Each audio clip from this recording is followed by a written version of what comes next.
Imagine a world at the dawn of the 20th century, a world where humanity stood on the brink of catastrophe, not a military one, but a food crisis. The planet's population was growing, but agricultural yields couldn't keep pace. Soils were becoming depleted.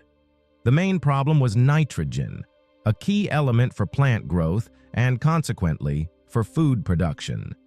There was an abundance of it in the air, but in a form inaccessible to plants. Billions of people faced the threat of mass starvation.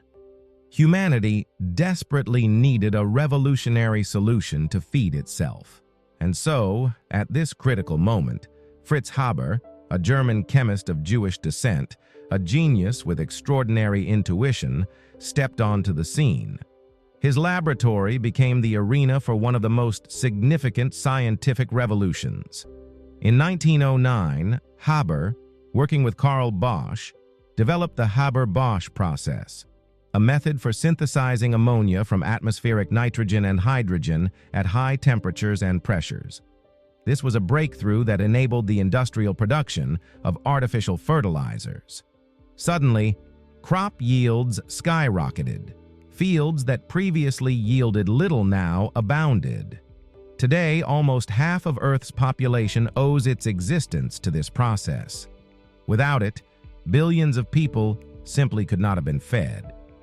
For this monumental achievement, Fritz Haber was awarded the Nobel Prize in Chemistry in 1918. He was hailed as a savior of humanity, an alchemist who turned air into bread.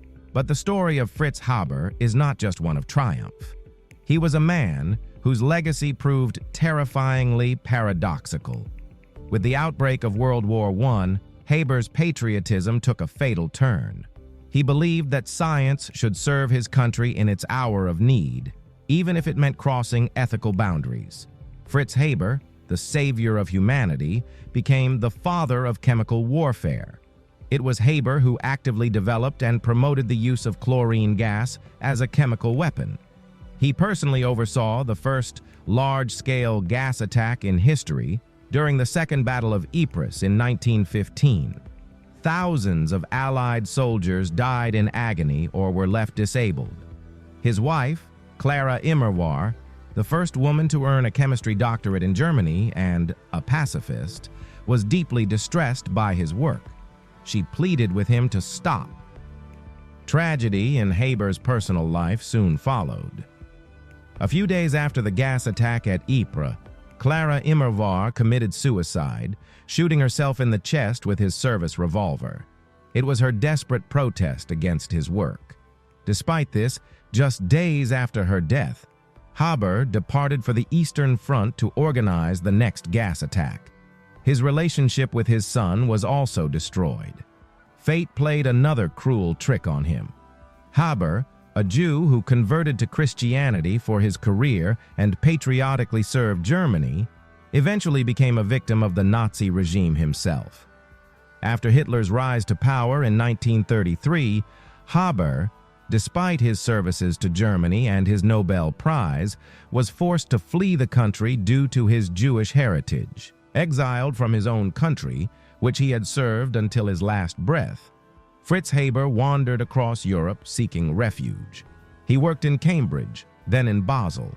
His health deteriorated, and his soul was consumed by tragedies and the realization of his paradoxical legacy. His last years were filled with bitterness and loneliness. His greatest discovery, which saved billions, also spawned substances that killed hundreds of thousands.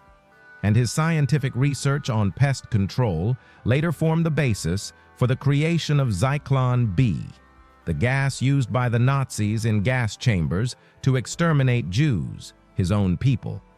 Fritz Haber died of heart failure on January 29, 1934, in Basel, Switzerland, during an attempt to emigrate to Palestine.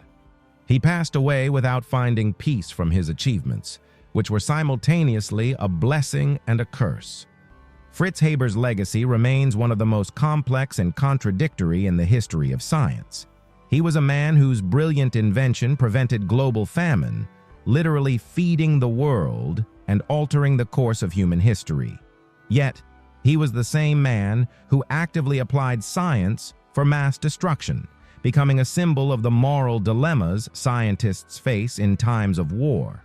His story is a dark mirror, reflecting the eternal question, can science be neutral? What is the scientist's responsibility for their discoveries? And is a genius capable of saving the world also capable of destroying it? Fritz Haber is a paradox, a genius whose life was a symphony of light and darkness, leaving behind a world he both saved and shattered.